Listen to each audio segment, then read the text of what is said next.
Muy buenos días, jóvenes.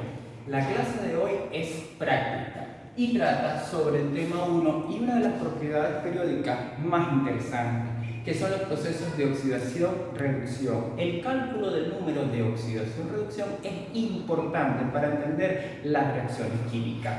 Ahora bien, la idea central de la clase, diferenciar el concepto de oxidación del concepto de reducción. La oxidación implica la pérdida de electrones, el ceder cargas eléctricas negativas hasta el medio, y así se experimenta un proceso de oxidación. En contraposición, el término de reducción es lo contrario, es la ganancia de esas cargas negativas, de esos electrones, hasta un compuesto diferente, y a eso llamamos reducción. Son procesos acoplados. Mientras una especie se oxida, la otra necesariamente se reduce. ¿Dónde buscamos los números de oxidación-reducción? En la tabla periódica. Y así tenemos que para el caso del hidrógeno, él puede tener como número de oxidación-reducción uno positivo o uno negativo. Y en el caso del oxígeno siempre es electronegativo menos 2. Y es importante acá diferenciar lo que es la valencia, que te habla de la capacidad de combinación de un átomo para formar un compuesto binario, porque allí solamente tienes números enteros positivos. En contrario, cuando estamos hablando de números de oxidación, reducción o simplemente redox, los valores pueden ser negativos y pueden ser positivos. Ahora bien, vamos al primer ejercicio.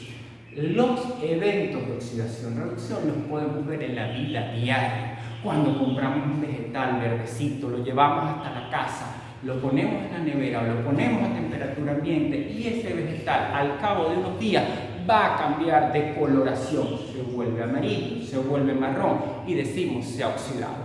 Lo mismo es este primer ejemplo, donde vamos a colocar una barra metálica de cobre, por ejemplo. Si la dejas a la intemperie, hay lluvia, hay sol, hay oxígeno, se oxida. Y es lo que vamos a ver la clase de hoy desde un punto de vista matemático muy sencillo. Una barra de cobre metálica en estado sólido la vamos a someter a un medio acuoso líquido, que es lo que está referenciado entre paréntesis. Y ahí hay iones de plata. ¿Qué sucede? Esa barra metálica de cobre pasa a formar un estado líquido y la plata se vuelve sólida. Pero ¿qué pasó con el proceso de oxidación-reducción? Para poderlo entender, vamos a separarlo en dos semireacciones distintas. Por un lado veremos lo que le sucede al cobre y por el otro lado qué le está sucediendo a la plata. Del lado del cobre hay un cambio, del lado de los reactantes hay un número de oxidación-reducción de 0 y del lado de los productos cambia hasta 2 positivos. La manera más sencilla, más didáctica de verlo es representando al número 0 como aquel estado donde el átomo ni está oxidado ni está reducido. Del lado derecho, los números enteros positivos, y del lado izquierdo, los números enteros negativos. ¿Qué sucede? Desde 0 hasta más 2, en esta dirección se experimenta una oxidación, y como lo habíamos visto, esto es pérdida de electrones. El cobre está cediendo cargas negativas, está cediendo electrones al medio. ¿Qué sucede en el segundo caso? La plata, en contrario de estar líquida, pasa a estado sólido. Pero ¿qué sucede con su número de oxidación-reducción? Cambia desde 1 positivo hasta 0. Es decir, ahora el sentido de la punta de la flecha es el contrario y hay una reducción. Mientras ese cobre se está oxidando, la plata está captando esos electrones y se reduce. Segundo ejercicio. Ahora vamos a proceder a calcular el número de oxidación-reducción para cada uno de los carbonos en las 3 moléculas siguientes, para lo cual debemos nuevamente volver a la tabla periódica y consultar el número de oxidación-reducción para el hidrógeno y el número de oxidación-reducción para el oxígeno. Primera de las moléculas, un gas llamado metano. Si se te facilita, puedes colocar el número de óxido de reducción para el hidrógeno sobre cada uno de los átomos y los contamos 1, 2, 3 y 4 para calcular el estado de oxidación-reducción del carbono. Colocamos S más 4 y ahora buscamos un número que al adicionarlo nos lleve la cuenta a 0 y ese número es menos 4. Por tanto, el número de oxidación-reducción del carbono en el gas metano es de menos 4. Segundo ejemplo, tenemos menos 2 del oxígeno más 2 de los hidrógenos, el número de oxidación-reducción que le corresponde a este carbono es de 0. Tercer ejemplo, menos 2 menos 4, porque hay 2 átomos de oxígeno, más 2 sería menos 2. Aquel número que nos lleve la cuenta a 0 es el número de oxidación-reducción del carbono en esta tercera molécula. Y aquí estaría entonces el número más 2. Tercer ejercicio. Vamos a calcular el número de oxidación-reducción o simplemente el número redox en la siguiente reacción química, pero esta ocurre en un medio mucho más complejo. Tienes 30, tienes 40, 50 reacciones químicas, transformación de sustratos a productos y no sabemos identificar dónde ocurre una reacción redox. La reacción de óxido-reducción de este ejemplo se llama fermentación láctica y es la conversión del piruvato del lado de los reactivos hasta ácido láctico del lado de los productos, donde tenemos la presencia de un biocatalizador. Y aquí quiero que prestes particular atención. Como no somos adivinos en 300 reacciones químicas para saber dónde ocurre una oxidación-reducción, vemos que en este caso ese biocatalizador es la enzima lactato deshidrogenasa. Pero adicionalmente hay otra importante consideración. Hay paso de cargas negativas de electrones, pero en sistemas biológicos completos el paso de cargas negativas va acompañado del paso de cargas positivas de protones. Entonces hay una especie que está emparentada estructuralmente con las vitaminas y se llama nicotinamina adenin-dinucleótido hidrogenado.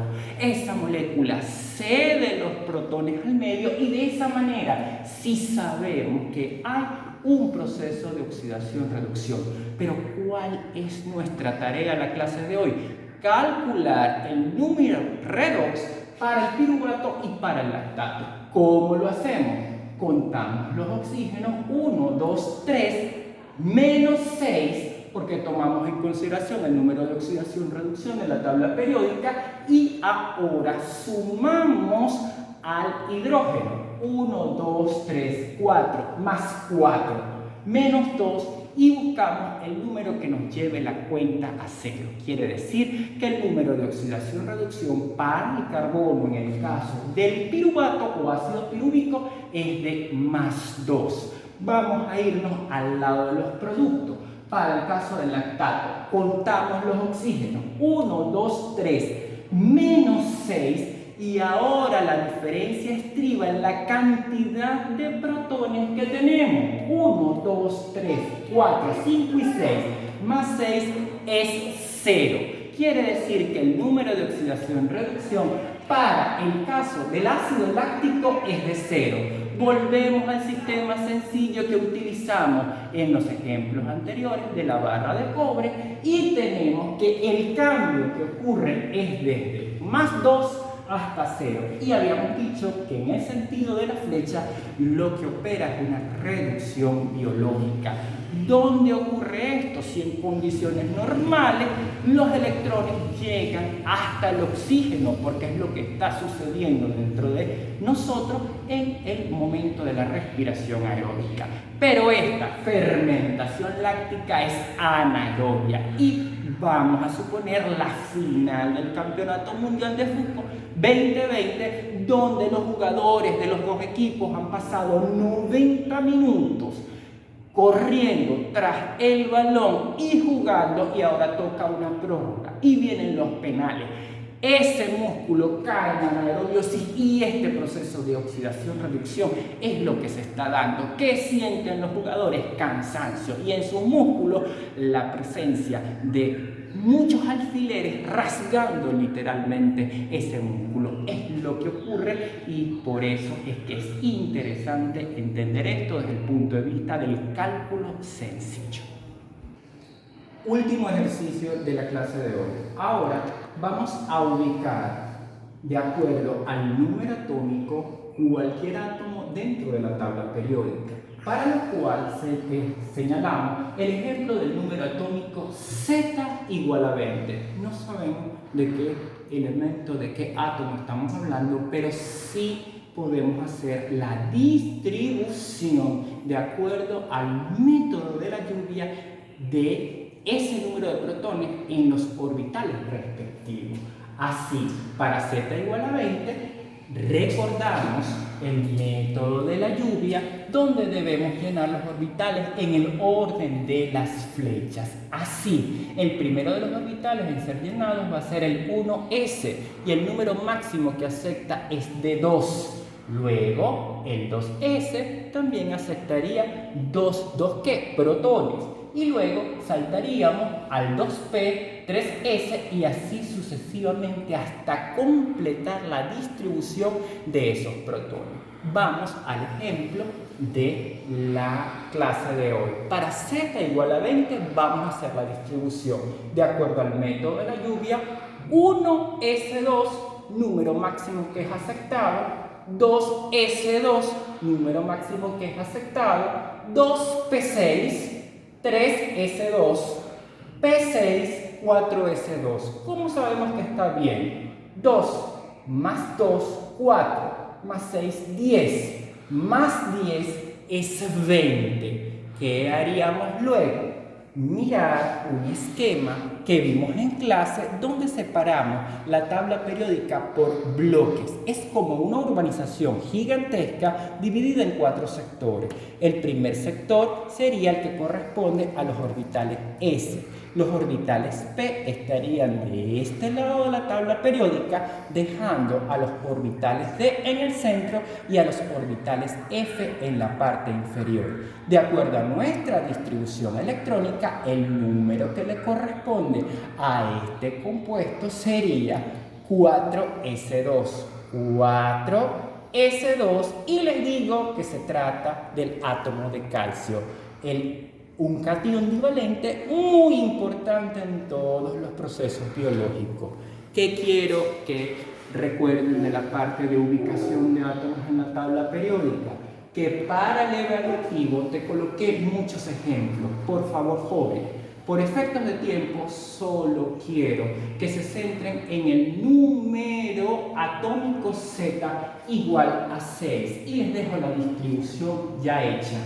1s2, 2s2, 2p2, porque no hay más número. ¿Por qué debemos estudiar oxidación-reducción?